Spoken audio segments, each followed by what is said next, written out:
I pledge allegiance to the flag of the United States of America and to the republic for which it stands, one nation under God, indivisible, with liberty and justice for all. Thank you all very much. Please be seated. And again, a warm welcome to all of our faculty and staff.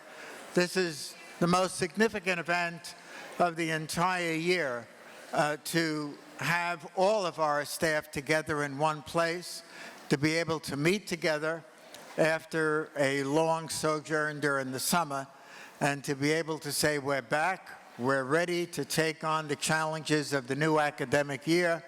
We're excited, we're enthusiastic, and we're looking forward to bringing our children in right after the Labor Day weekend. We have a lot planned for you this morning.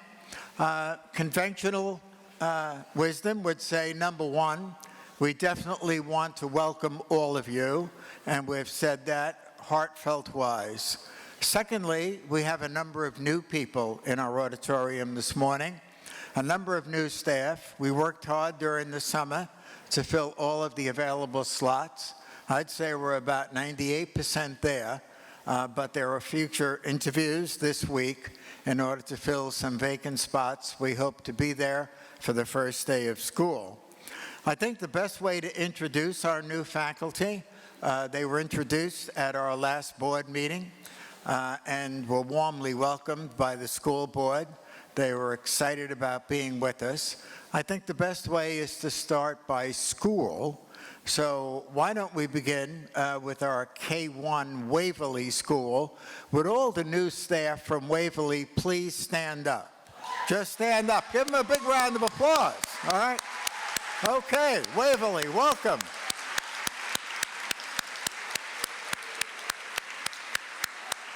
We're excited to have you here. Thank you for joining the family.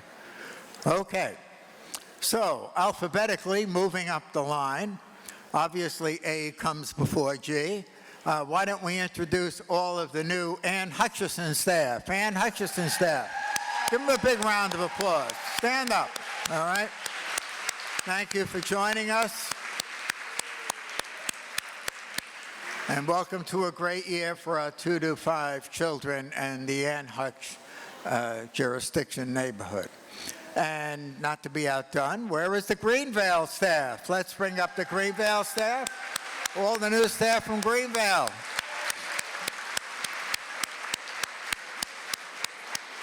Okay, again, thank you for joining our family.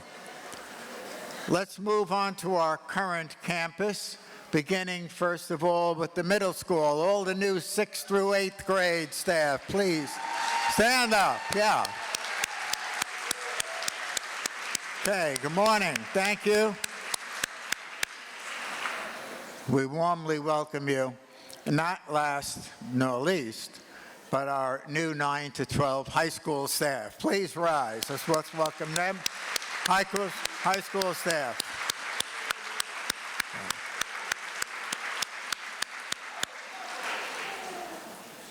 So, welcome to you. This morning, we do have with us some new senior administrators. I'd like to introduce them. You may not have met our Director of Technology, Mr. Robert Jacoby. Rob, would you stand up?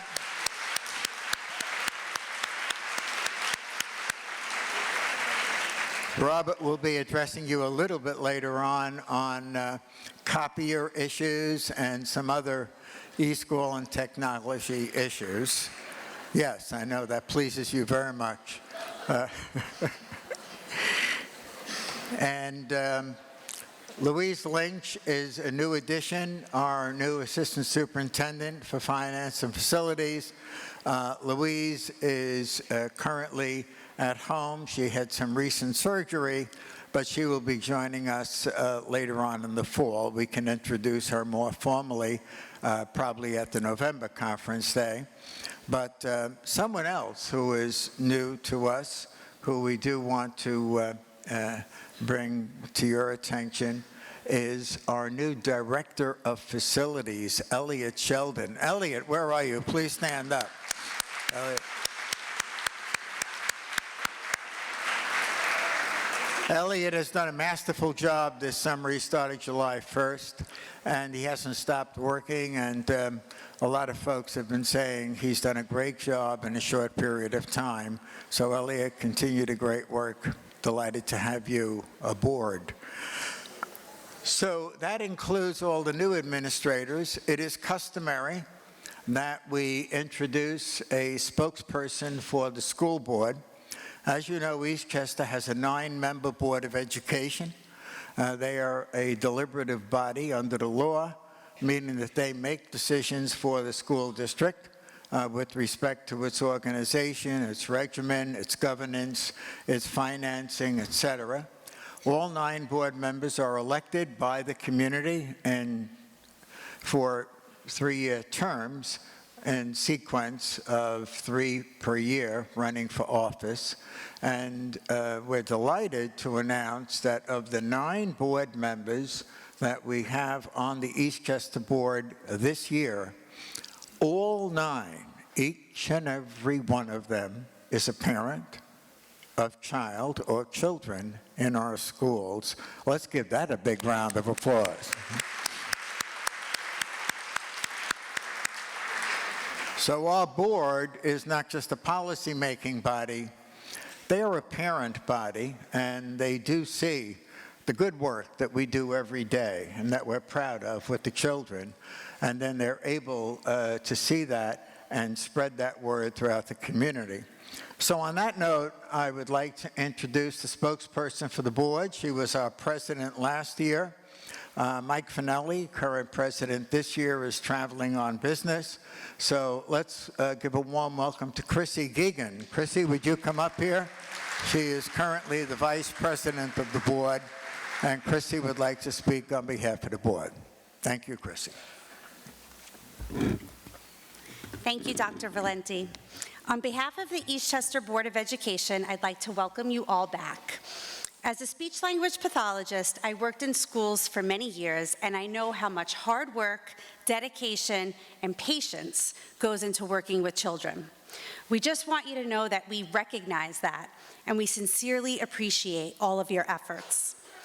As adults, we don't remember every single thing about our childhoods, but we do remember our teachers. You have a tremendous impact on children's lives, and that's why you have one of the most important jobs out there. Thank you for all that you did last year for our students, and thank you in advance for all that you will do every single day this year. We look forward to working together to make this a wonderful and successful school year and to provide the best education and experiences for the students of Eastchester. Thank you so much. Thank you, Chrissy. Thank you very much, Chrissy. And yes, I have fond memories of elementary school teachers. I still do. And we need to remember that, that you are going to be burned into the memories of each of the children that you work with. And they will remember you and the good work that you do for them. A couple of other items before we get into the priorities of the district. I would like to announce that there is a slight change in today's schedule just for the high school faculty. I will be meeting with the high school faculty right after lunch. I believe that's at 12:30 to about 1:15. So all departmental meetings will be held off until 1:15. I'll be meeting in this room with the high school faculty. No secrets, would like to talk about the search process for a new high school principal a year from now. And I don't want to miss this opportunity to thank Dr. Jeff Capuano for 25 years of service to this community.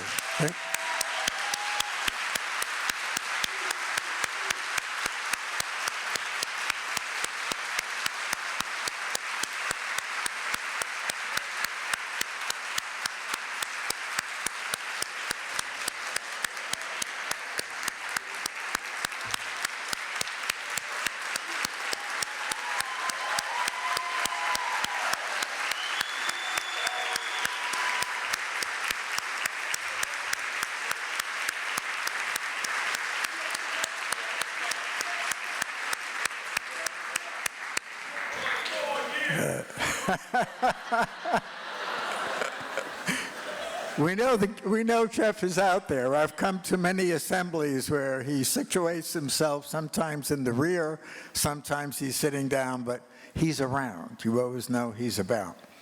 Anyway, we'll meet a little bit later on and talk through the process, and that really is a courtesy to our faculty as well, high school faculty in particular, because I do have to announce at the next board meeting what that process will be, and we think it's important that you, as the high school faculty, know it beforehand, before we release that to the entire community.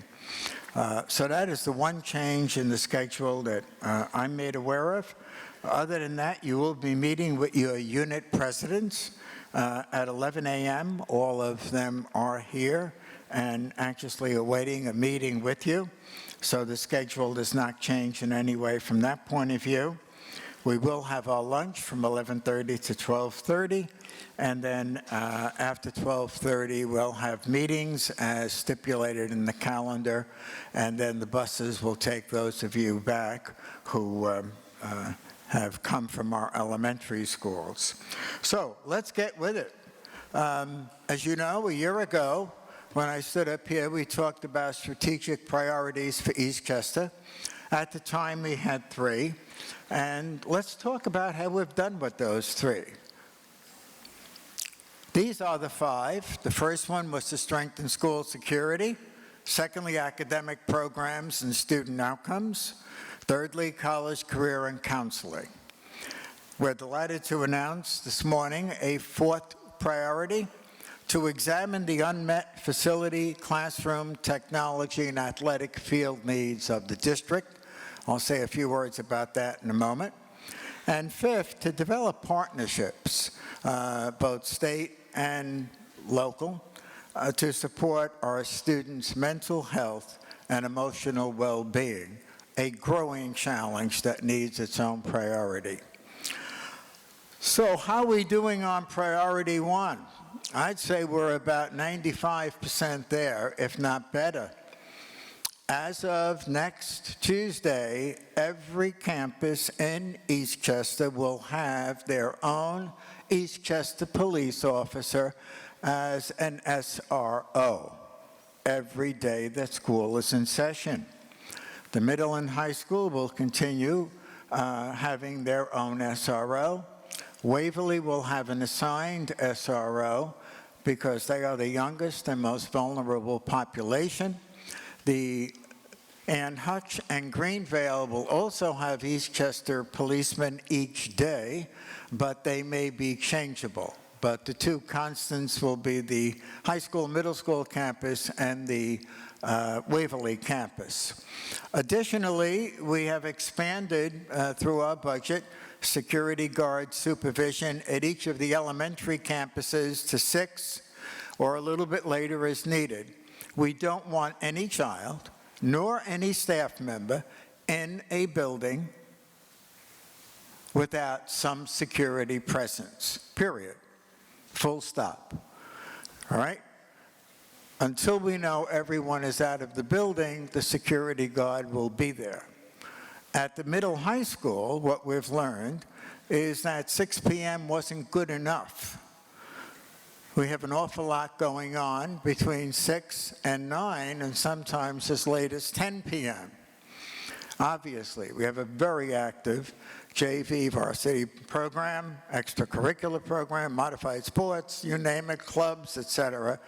So we are now bringing our security people up to as late as 10 p.m. as needed. Additionally, we'll continue our participation in the Sandy Hook Promise program. Last year was, in my view, very successful because there were very few issues that were raised, but that doesn't mean you discontinue the program. And we do have groups of students at the middle and high school who are actively engaged and working, and I thank Dr. Stowell and our administrators and principals for allowing that to happen. Priority 2. We don't know what progress we've made to proficiency, 80% for our grade 3 through 8 students. We are still awaiting the state scores. The latest we learned is that they will be released mid-September. So until we know that, we really ought not to talk about it. But we are excited about seeing the results, knowing how close we've come from the 68% of last year, spring 22, to achieving the 80% proficiency for this coming year. I want to talk a little bit more about curriculum this year, because there are some areas that we need to address. A K-12 curriculum framework, particularly in the major content areas, that does integrate our current programs and make what might sound to you like a very simple distinction, but an important distinction. I want to state the obvious. Reveal happens to be a K-5 math program. It is not Eastchester's K-5 math curriculum. That's an obvious statement. TWR, the Writing Revolution, is a 6 to 8 writing program being introduced this year at the middle school. That is not Eastchester's ELA curriculum. So there is a fundamental distinction we need to make and hold between programs selected within a broader curriculum framework. Curriculum frameworks exist independent of any specific program. They're structured along New York State national standards in specific content areas. And this is key to me, and I'm sure to you. A curriculum specifies at every grade level what should each student know and be able to do by the end of that grade level. So in a very performance-based way, what is it that I want my kindergarten students to know and be able to do in mathematics by the end of kindergarten this coming June? And to what degree does Reveal and other supplemental programs allow that to happen? So the program becomes part of the curriculum. The curriculum stipulates what our values are, beliefs, norms, and metrics are for a particular grade level. Our curriculum should identify units of study with learning targets across an annual calendar timeline. Now, I know through EduPlanet we do have certain parts of the curriculum up there, but it's not enough. We need to do more. We need to fill in a number of blanks, and both Dr. Chester and Minnie Iannuzzi, working with the curriculum teams and working with our principals, will make that a very critical goal this coming year, that we begin to expand and expound upon what we need to look at. We need to look at our learning assessments and measuring student progress. Any of our national, state, and local tests, as I mentioned earlier, our 3 to 8 ELA and math tests, our Regents exams, and to the degree that they are used in every lesson, our informal quizzes, unit tests, etc. So that's what curriculum is. What is a district program? Well, it's a program that is evidence-based, like Reveal, like TWR, like Foundations, like Hegarty's Phonemic Awareness, et cetera, et cetera, et cetera, that is integrated within either an ELA or math framework. Okay? And that program allows for grade level expectations and assessments of how well we're achieving the curriculum of the district. And it provides you, the teachers, the resources and materials that are needed for student engagement and learning. And we'll say more about student engagement later on. We'll be talking about total participation techniques this year, a methodology that engages students in the best possible way. We'll have a workshop beginning with our high school faculty during this Triduum, these 3 conference days. And the principals at a workshop yesterday that we conducted were very enamored by total participation techniques. learning center classroom with students learning and students directing learning to that degree. And that methodological shift is something we want to take a hard look at this year and how we can better have that happen right across all schools, all classrooms. What is a district program again? It should provide online parent outreach. Our parents are co-educators with us. And in Eastchester, we have the benefit of very, very interested parents, very engaged parents. So we want to take advantage of that through online workshops, videos, software. We want to give new vitality and life to parent university training. We want them to be part of our team. And any way you can reach out to parents in any shape, manner, or form becomes a net plus. We want to support professional development. I know we do a great deal here in Eastchester. We want to be sure it's targeted. We want to be sure it doesn't take the teacher out of the classroom any more than is absolutely necessary. Teachers are there to teach, and we want to ensure that that is our top priority. As a matter of fact, one of the other innovative programs this year is that we are now shifting to a permanent substitute program. What does that mean? We already have substitutes, Dr. Valenti. We have 2 at Waverly and 2 at Ann Hutch. We're going to pay them more. We're going to give them single health insurance. We're going to incentivize them.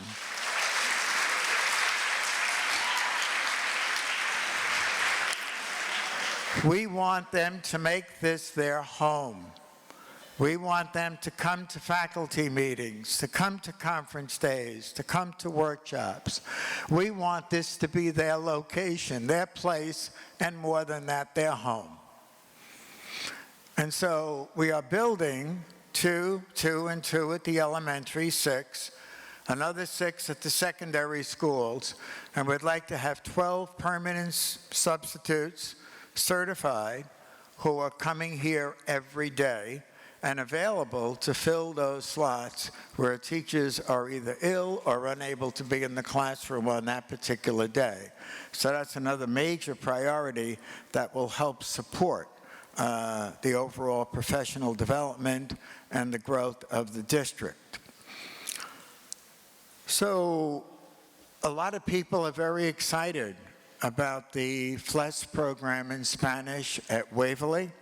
We're very excited to have 2 experienced teachers who have come from other districts, set up programs there, and we'll be hearing more from them as the year evolves.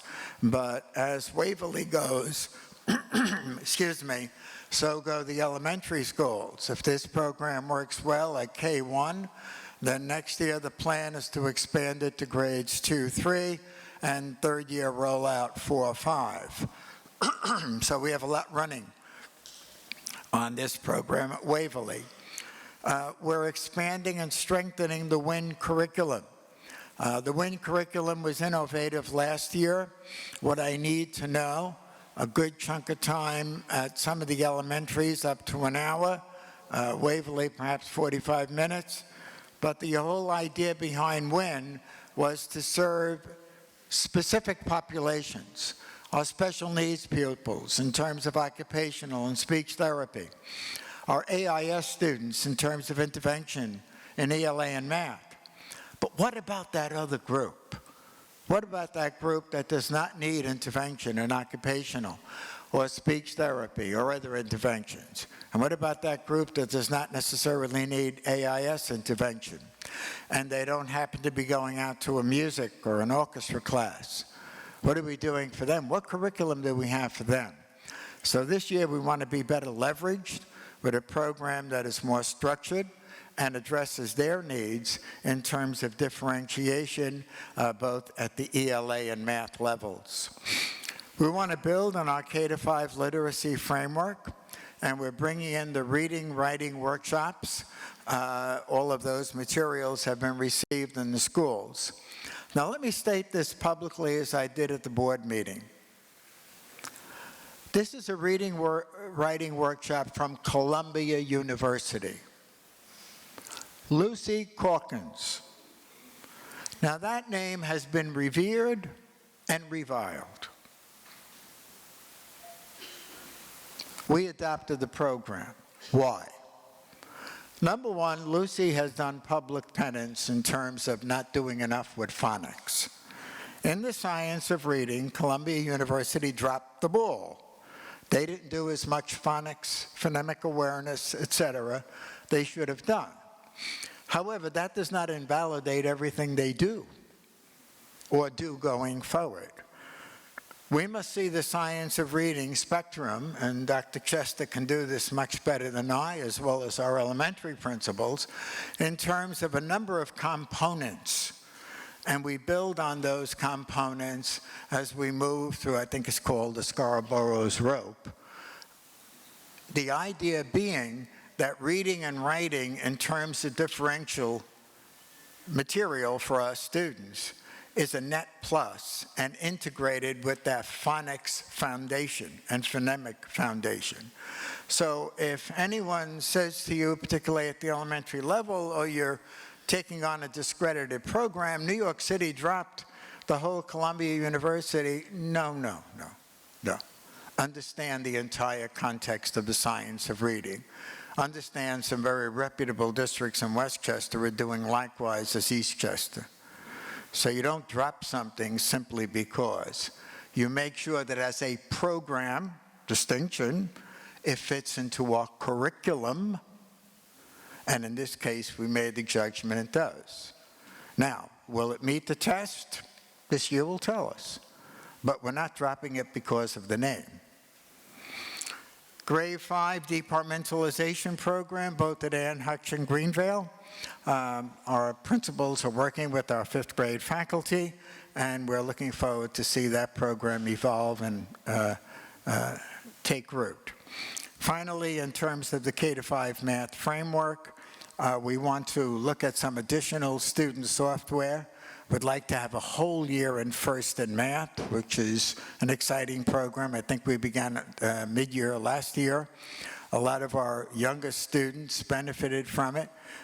We get into a lot of fact fluency there that is critical to the math learning process. And there are teacher resources and the parent university videos and workshops that will help us get the message out better on the math program. So what are we doing at the middle school? We're expanding our offerings in Italian, French, and Spanish to all grade 6 students. For those of you who may not have known, our grade 6 students did not have any global language until 7th grade. And so the question naturally was, well, why not? Well, here we go. We're going to have an opportunity so that every 6th grader will get several weeks of French, several weeks of Italian, several weeks of Spanish, and then make an informed decision once they've been exposed to the language and to the cultural norms of those respective countries. So 6th graders then will benefit from that, and hopefully with their parents make a more informed decision going into 7th grade.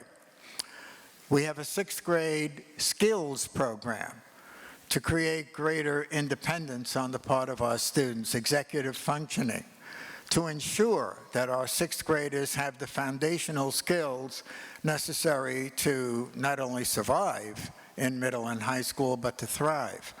So that is critical, and those 2 components to grade 6 can make this a very exciting year for our new 6th graders and their faculty. Algebra R, wonderful results. A much larger contingent of students will be taking Algebra R. We've opened the doors considerably. We've allowed for students who may need more time through our scheduling. And a big shout out to our middle school administration, central administration, and to our math department for allowing this to happen and making it happen, and we know we will succeed in doing so. On the same token, we'd like to take a hard look at the Regents' offerings and would like to see which one of the many subjects, earth science, biology, etc., would be most appropriate within a context of next year for 8th grade for more. I mentioned the Writing Revolution program. I think most of you have heard of it or know about it. It is somewhat of a prescriptive training program for staff in terms of developing from a sentence to a paragraph to an essay. It is used in some districts K to 12. We'd like to start it at the middle school, as we will this year with our social studies, ELA, ENL, and special needs teachers, and then year 2 at the middle school, which will be the following year, so that the entire faculty will have the opportunity of that type of training. Again, now at the high school, expand our advanced placement and honors level courses to more students, all right? We really want to open the doors where it's appropriate.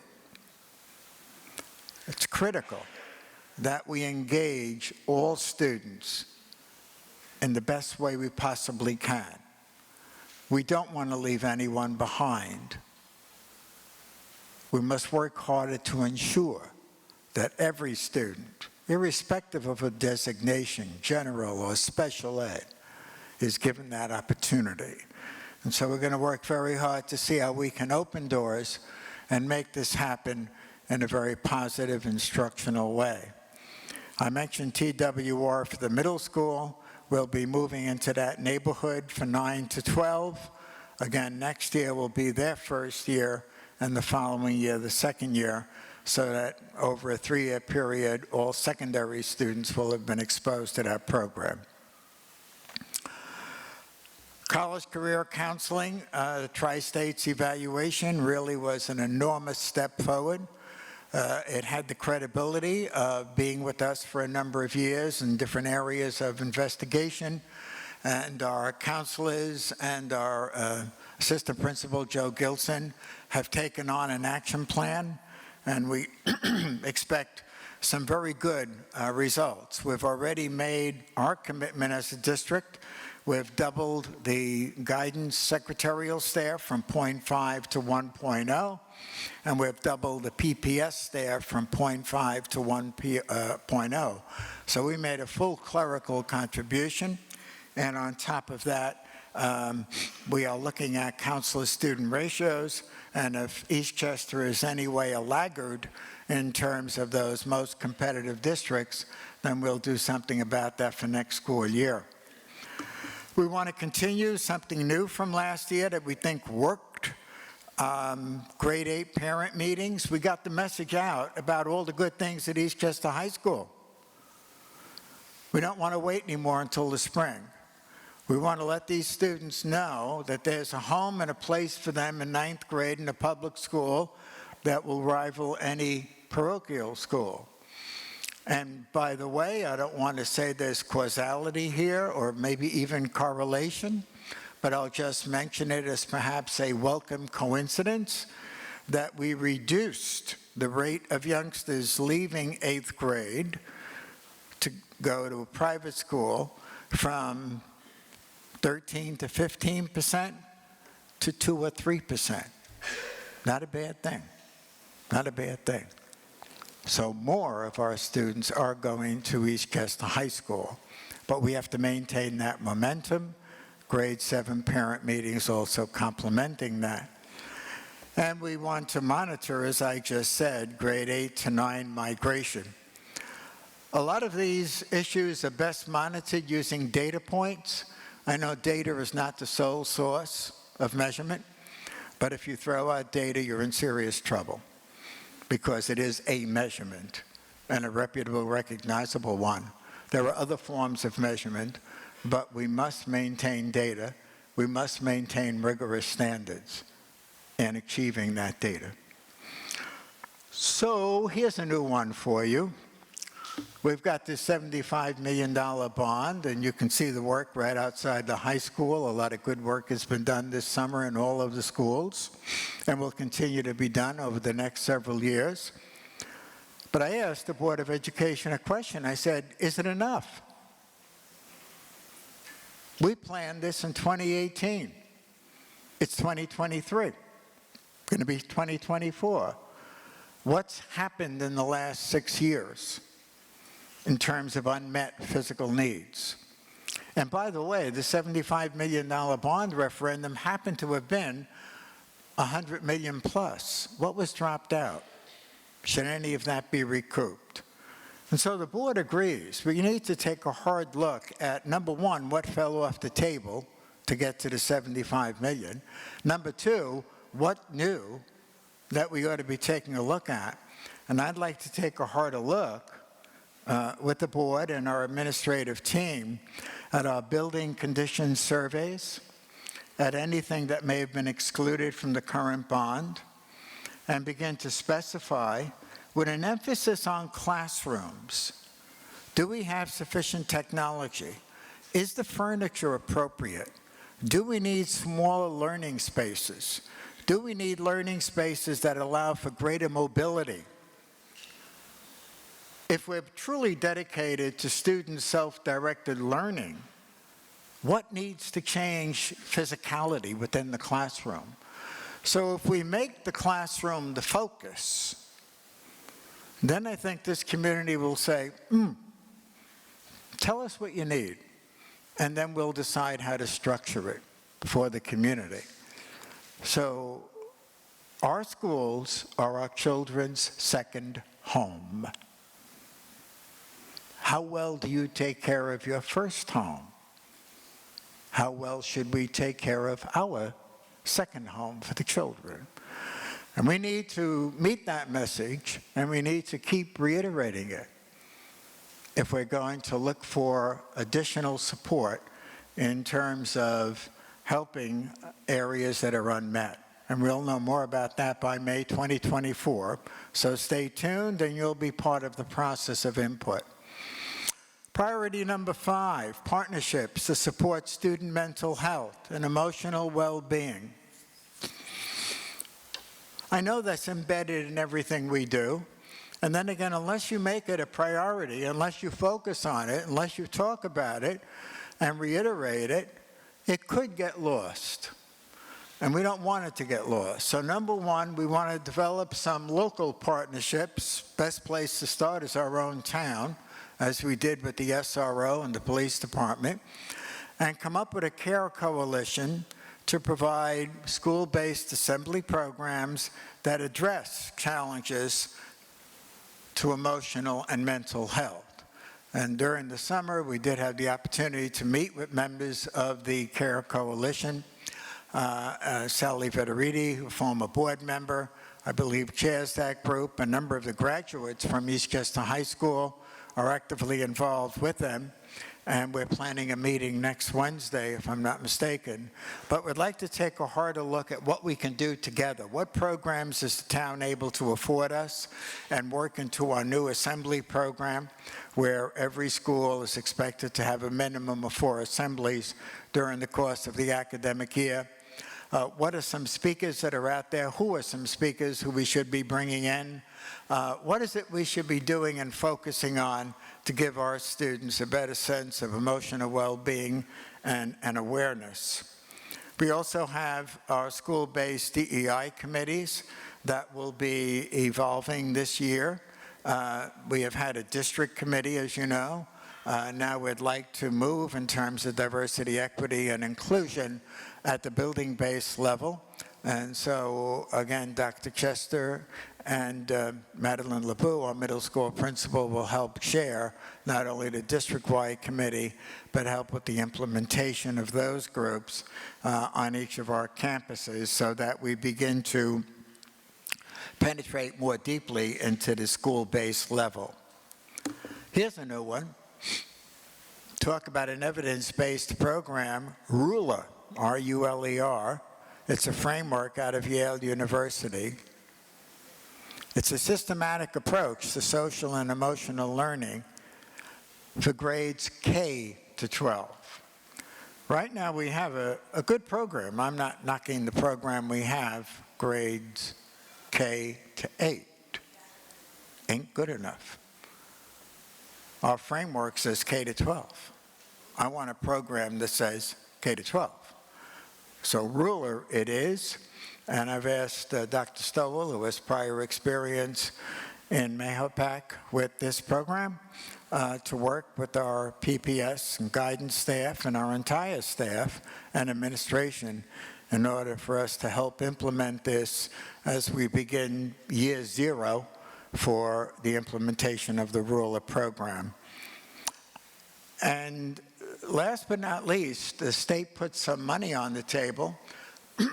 You may have heard a RECOVS grant of about $100 million and change over a 2-year period, this being the first year. And Eastchester wants a piece of that money. So we decided to partner with Southern Westchester BOCES. We'll be working with them. It's a matching fund grant. And there are 2 buckets that we're looking at. One being learning loss, which is an obvious bucket, and the other being the mental health, well-being, emotional of our students. So hopefully we'll be able to generate upwards of $50,000 to $100,000 of our own money and attract state money going forward around the ruler program, the CARE Coalition, and the assembly program. So that's enough, Valenti, 5 priorities. I want to thank you for being patient and listening. And I don't know if there are any questions out there that anyone would like to ask at this point, or any comments that anyone would like to make. But I want to thank you for your attention, for listening, and get ready for the ride. Strap yourself in. It's going to be an exciting one, and it's going to be a successful one. So let's give ourselves a round of applause, okay?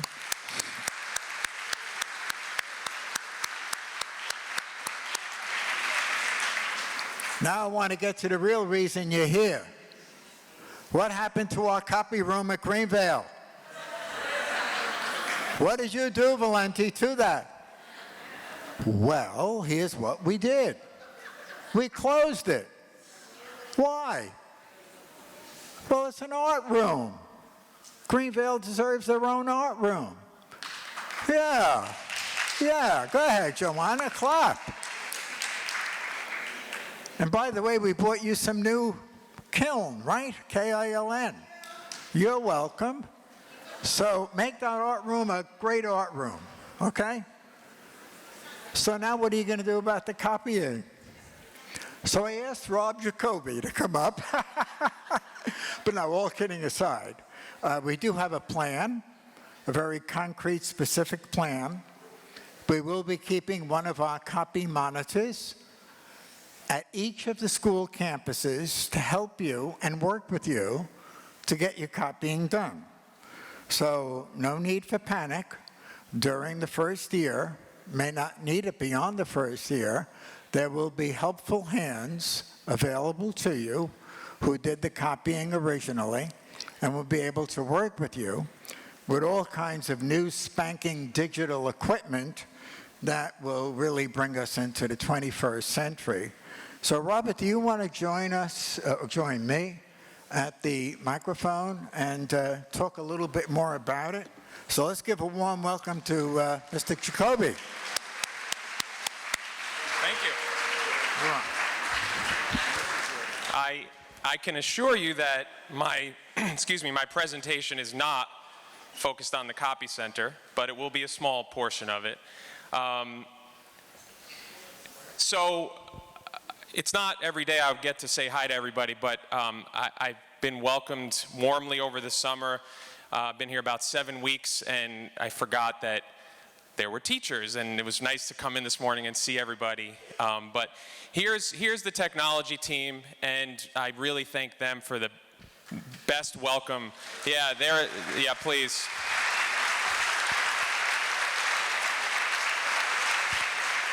So all the names are familiar. Let's just, a quick welcome to Joe Blute and Nick Sochan, who are full-time this year with us.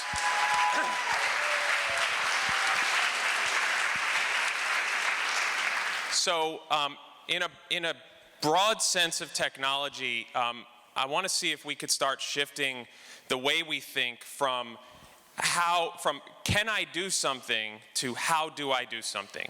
I think we're almost there, that the answer is can I do something almost always is yes. But how do we do something is a different way to form that question. And I'm not saying that technology has the answer for everything. It certainly doesn't. And sometimes they will need to have workarounds. But let's start thinking about how that happens, all right?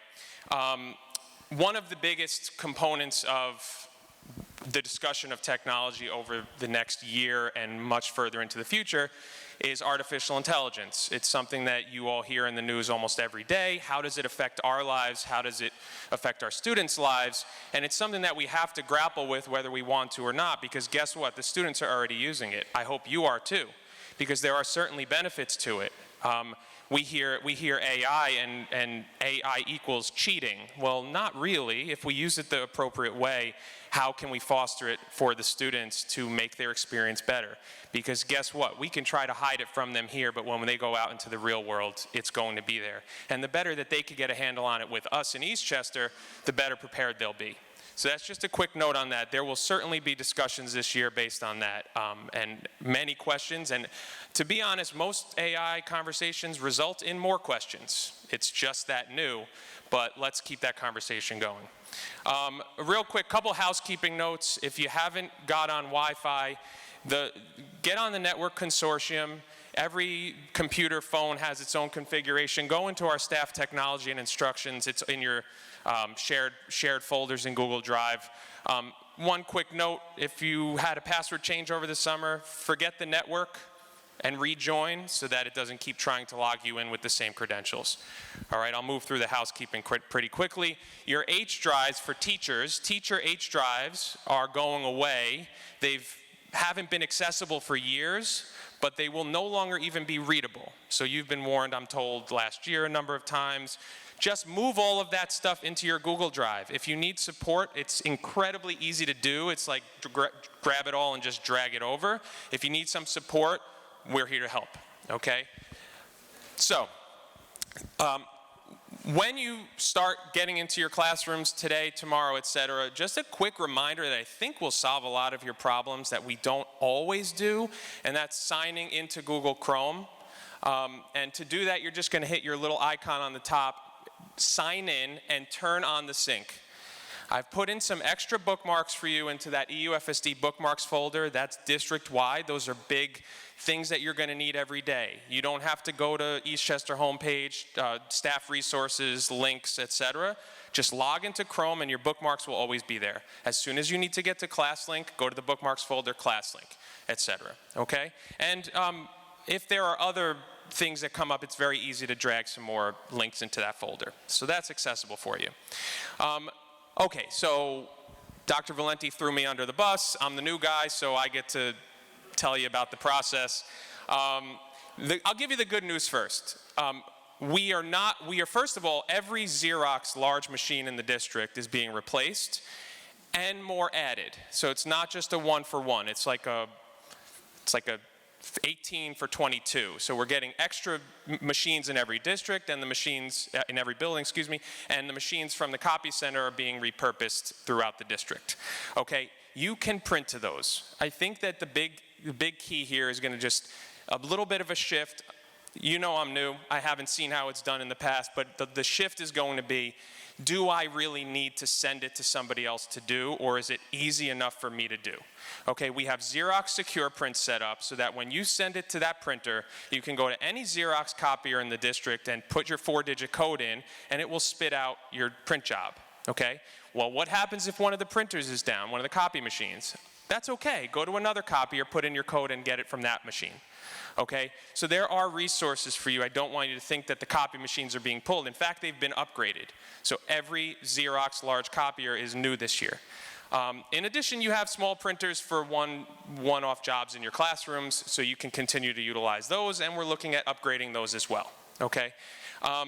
If you have toner and ink, just a public service announcement, please don't forget about ServiceNow. We'll talk about that in a little bit. So, the decentralized process of the copy center is this. There will be two staff members, one or two staff members, I think we're working it out, that will rotate between the buildings. As soon as that actual schedule is ready, it will be communicated out what days they will be in your building. But it will be a Google form this year, so you can just go on and fill out your copy request. It's all the same questions as the paper copy that you've always gotten, and then the copy staff will get it and get it out to you, okay? So that process requires a little bit more of a lead time, and that lead time that we've agreed to is 15 school days. So you need to give the staff 15 school days if you want them to do it for you. I know that's very funny, but you can do it yourselves. And I know that that's not going to work for you for every custom copy job you have, but I think you will quickly learn that we are trying to make the copy machines accessible enough, like a second copy in the high school faculty lounge, that you just, when you're ready, you print your job and it'll stay there, and then when you pass by a copy machine, punch your 4-digit code, it spits all out for you. That's the instantaneous part. If you can't wait the 15 days, you have all the tools at your disposal. And that's a 15-day max. If the staff can get it done faster, they will, okay? Yeah, I'm not gonna ask if there are any questions on that, because there are, so they'll be answered throughout the week. Is that enough? How'd I do? All right, thank you. All right, so I told you I'm not gonna talk about that the whole time. This is a quick, I will try. This is a quick reminder. If your phone systems are very advanced VoIP phones, just remember that if you have an issue in your room that you need some assistance with that doesn't require a 911 emergency from the outside, don't forget that 8111, put it somewhere safe. If you dial 8111, the correct administrators will come to help for whatever's needed, but it's not every discipline issue that we need to be dialing 911. And you all have phones in the room, so that's a great tool for you, okay? Here's our updated Chromebook plan for students. K-3 cart model, okay? You'll have carts. We're upgrading every Chromebook over the next few years. They're all in great shape right now.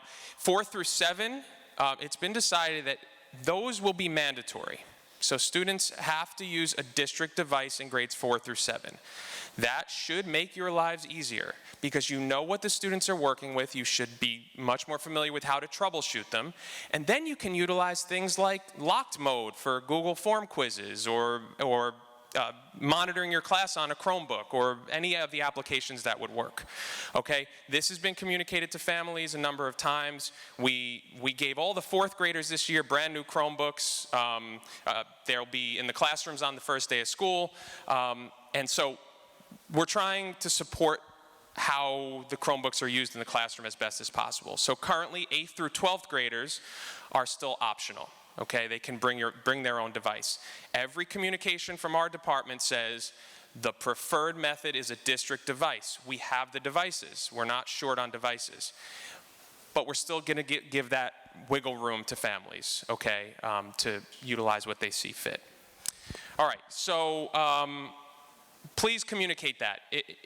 Basically, the agreement we made via school messenger is if they got their form filled out to request a Chromebook by last week, it'll be ready by the first day of school. Okay, 4th grade, your Chromebooks anybody who has filled out a form, your Chromebooks will be waiting in the classroom for you to give out to the students. So just to alleviate those questions, if the Chromebook is in your classroom, you are free to give it out.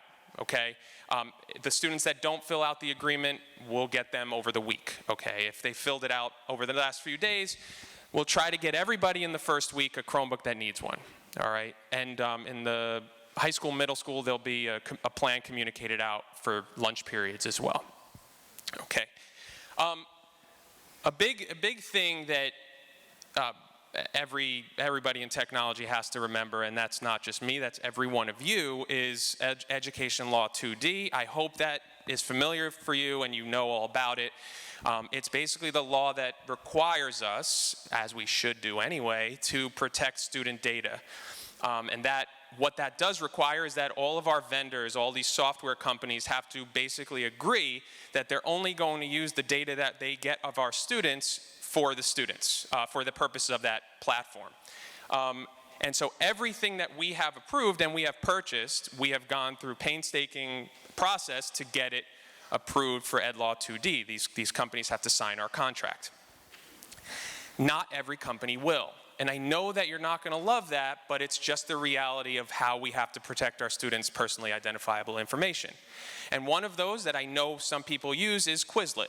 It's a simple example of one that we've used for free for a long time, but Quizlet refuses to sign an Ed Law 2D agreement for any school district in New York, and so guess what? We can't use it. It's their loss. But at the same time, you say, well, that's a tool I use, what do I do?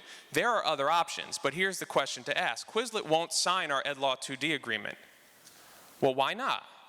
Why won't you guarantee our school district that our student names are not going to be used for something other than flashcards? It makes you think, you know, and honestly, student names in a world of data that's swimming all over, we can't just use student names, which, by the way, a simple first name is personally identifiable information under the law.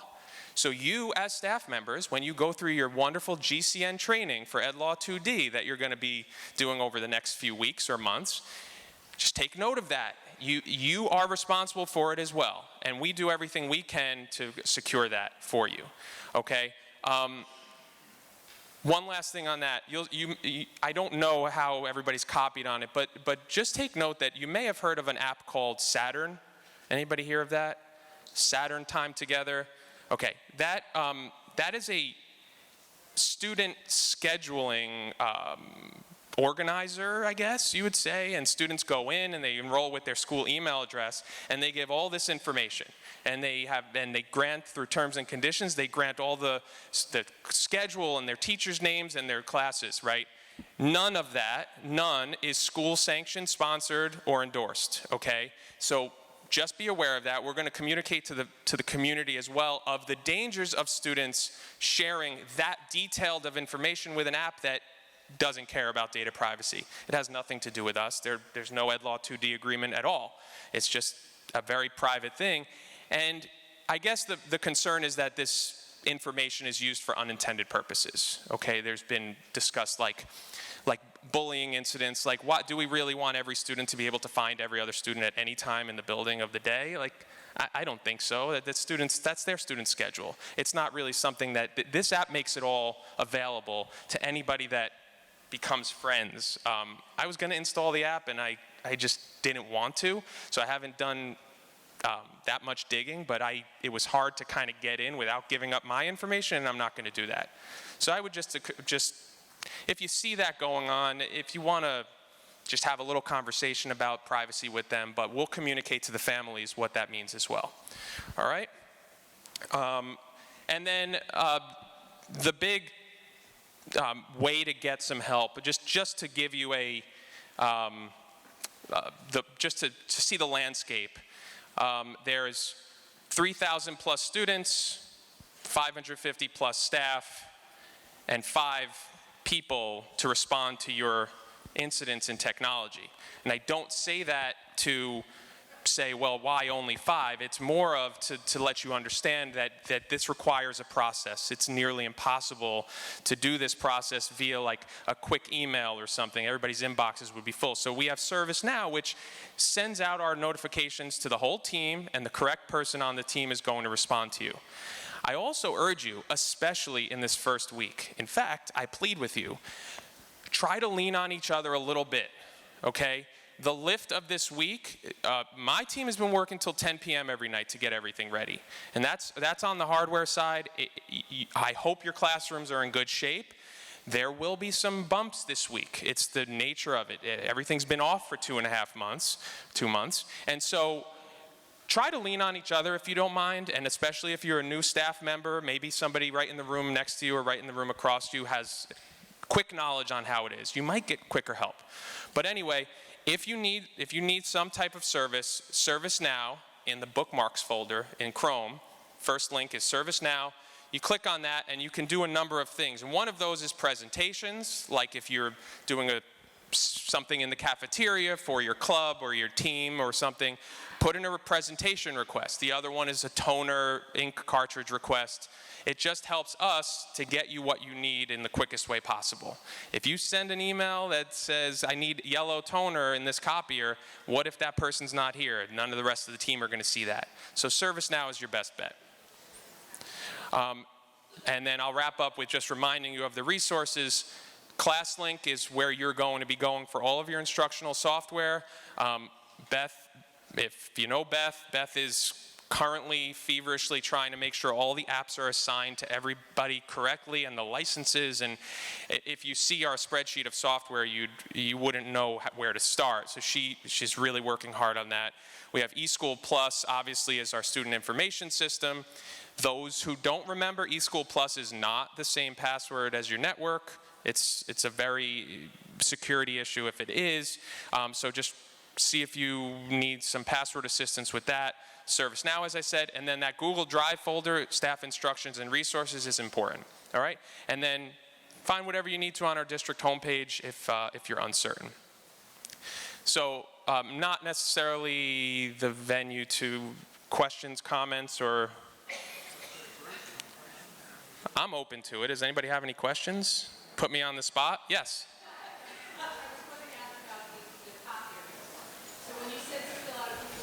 Yep.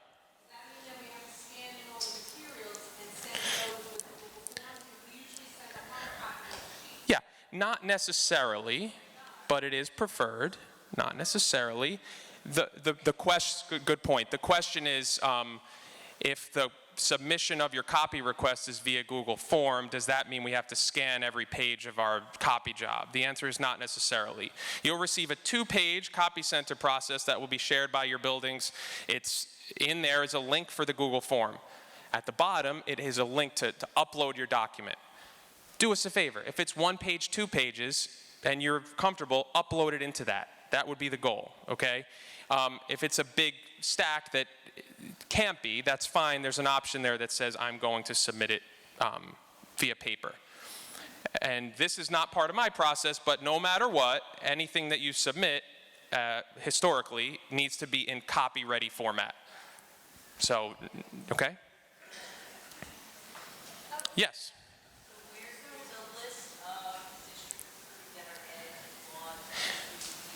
That's a great question. The question is there a list of district inventory of what EdLaw 2D websites are? The answer currently is not really, but, not really, but we have one that we're trying to put together in a shareable format that we'll post to the website. We're also working on like a real inventory. There's a couple inventory tools available that we'll get out to you, but as soon as that's available, go for it. If you have questions, first of all, if it's a district paid program, if the district buys it, yes, it's EdLaw 2D compliant. If it's not, put in a ServiceNow. Can I use so-and-so software? Okay. I could give you this.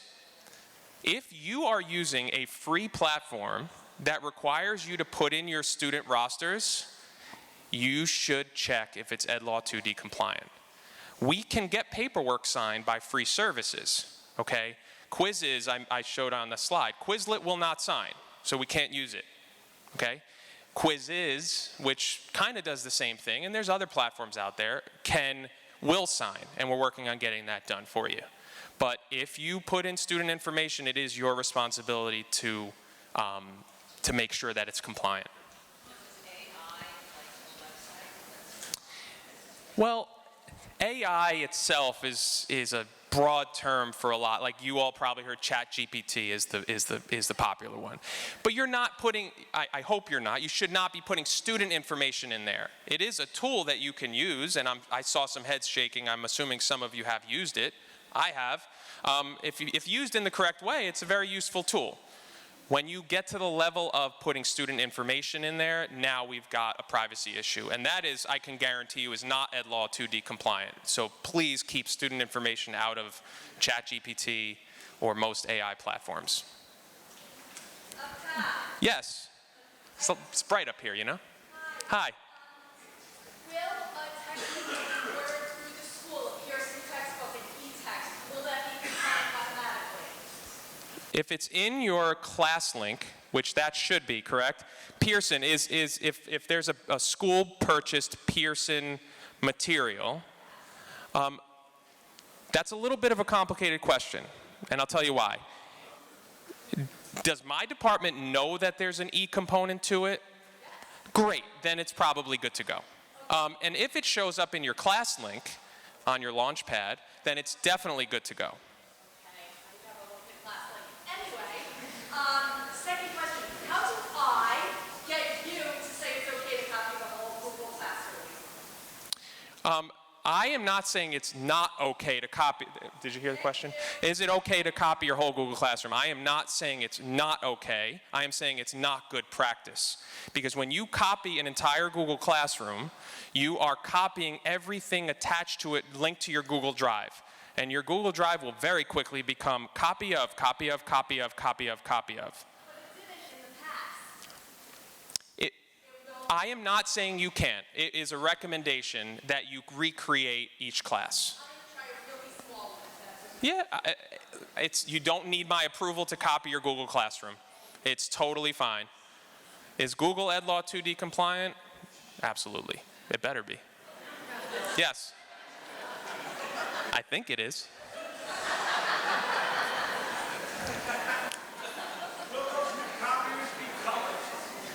Will the new copiers be color? Some of them.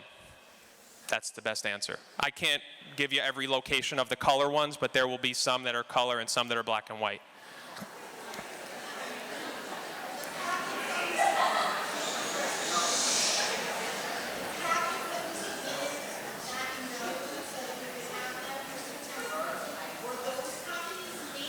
I will leave that to someone who's a better part of that process. I want to make clear that I am not in charge of the copy process, for all that means. I don't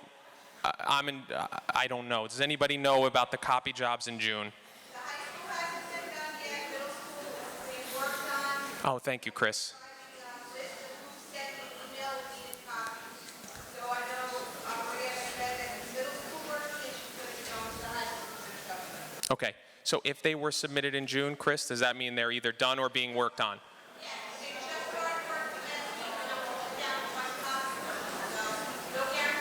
Yeah, there's no guarantee. If you couldn't hear Chris Reichard, there's no guarantees. They're working on them feverishly, and they just started last week, so. Any other questions? Preferably not about the copy center. All right, thank you.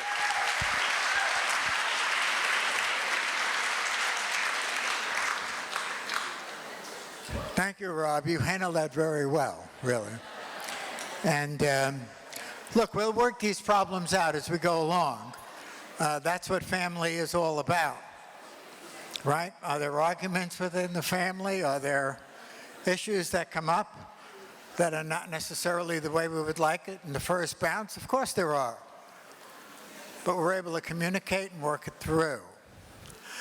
Something else Rob is working on is friendly data platforms. We didn't get a chance to delve into that.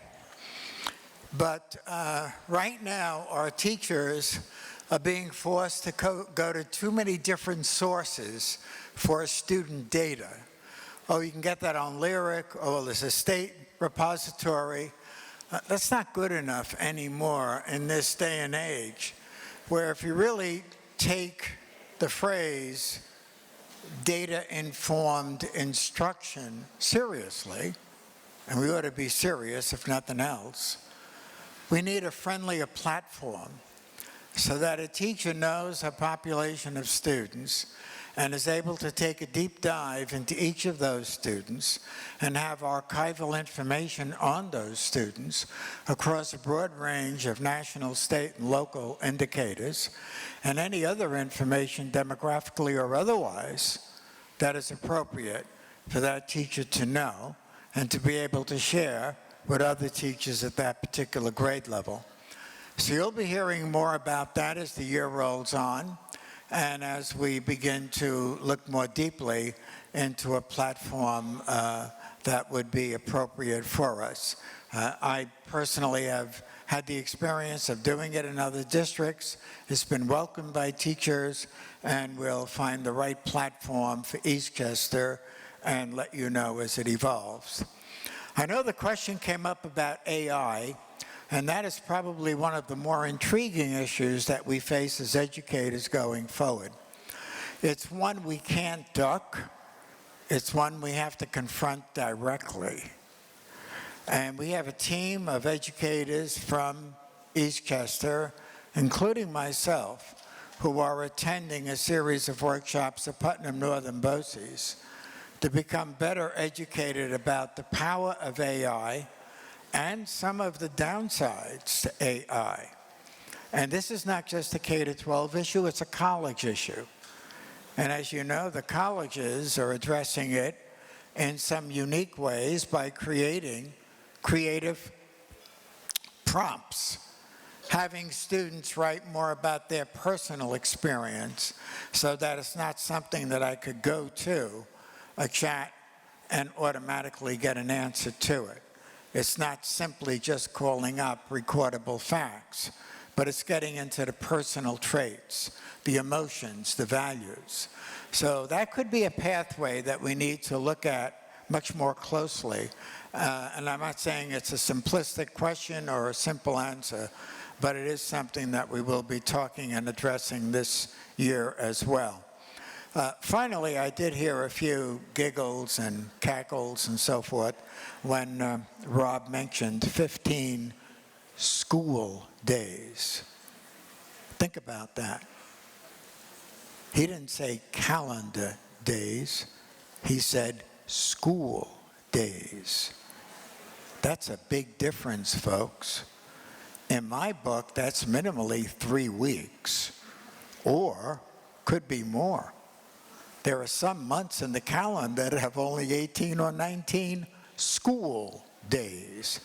So we're giving sufficient time. I would say approximately 3 weeks is the equivalent of 15 school days. So an important distinction, and one that deserves to be mentioned along the lines with curriculum and program. So on that note, I've always been a very strong advocate of every good meeting should have a beginning, a middle, and an end. And so if you're at the end of a meeting, even before the meeting is supposed to end, don't be afraid to end it. So we're just about, what, 10 o'clock, and we're supposed to go to 10:45. But I'm not going to look for filler. I'm going to say, let's take a nice, decent break, enjoy the coffee but come back for when you're supposed to meet with your units. And until then, have a great day and a great year. Thank you all. Thank you.